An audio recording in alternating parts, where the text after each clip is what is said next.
What's up guys, Jimmy here, and today I want to discuss a brand new bug that actually breaks the game.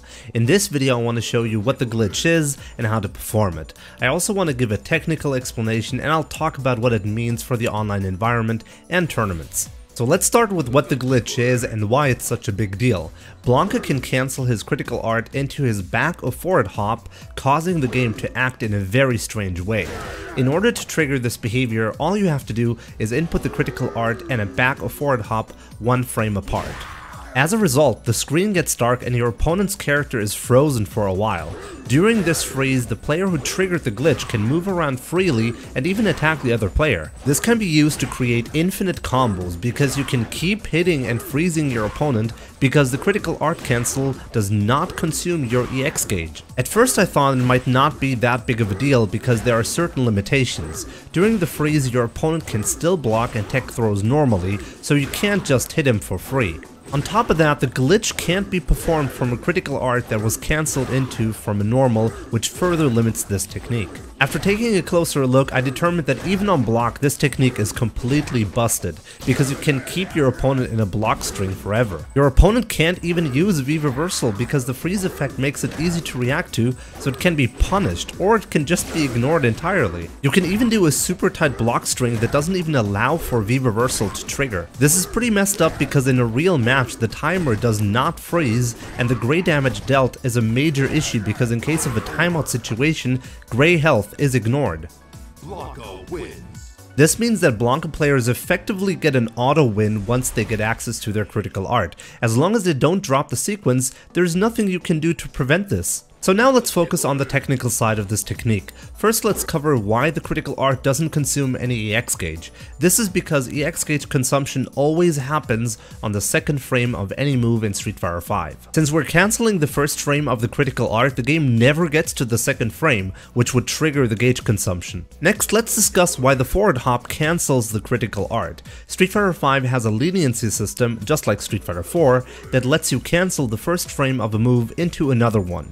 This mechanic is commonly referred to as a carry cancel. This mechanic exists to make throws or EX moves easier to execute. If you try to throw, you might not hit light punch and light kick on the same frame, but instead one frame apart. As you can see, the game will still recognize your attempt to throw by cancelling the first frame of the light punch into a throw. So technically the Blanka critical art carry cancels into the hop, but it's not even that clear what conditions you have to meet in order to be able to do that.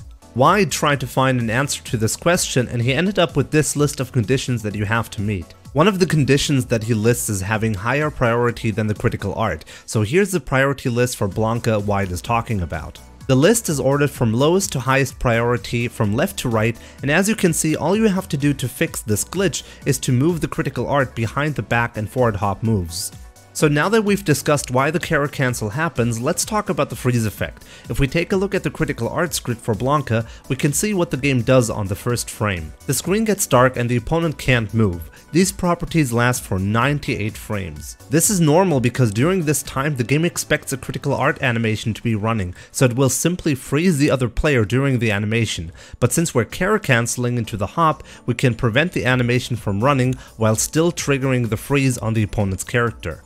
Okay, so that's it for the technical explanation, so let's talk about Street Fighter V Online and tournaments with this glitch involved. There are already reports and videos out there showing people abusing the glitch online, but fortunately this should only apply to high-level play since this technique requires very precise inputs. It still ruins the online experience though, and I fully expect to blacklist some players because of this. Or maybe I should play along while the glitch isn't patched? I'm not quite sure yet, and I honestly hope Capcom will fix this as soon as possible, especially because of tournaments. Capcom has fortunately already responded and announced there will be a patch soon, and I've already explained that this glitch can be fixed just by changing the priority of the critical art, so it shouldn't take long to fix this. I still wonder if they'll be able to make it before EVO Japan, which is already happening this weekend. In my opinion, EVO Japan should ban this technique in case Capcom won't apply a patch in time, since this is definitely game breaking and you can't really trigger the glitch accidentally. Quick side note, while editing this video, I've realized that EVO Japan has officially banned the Blanka glitch, so that's great news for the integrity of that tournament. So what are your thoughts surrounding this crazy glitch? Have you already met a player online that abused this on you? What's the appropriate response against a player that abuses this glitch? Definitely let me know what you think about all of this in the comments below. Shoutouts to Amar Sai Brown for discovering the glitch, and also thanks to both Killbox and Wide for confirming some technical aspects about this. So that's it for this video. If you enjoy my content and would like to support the channel, make sure to leave a like and subscribe to the channel for more content. You can even become a member now by clicking the join button, or you can join my Patreon for some special perks. So thanks for watching, take care, and I'll see you soon.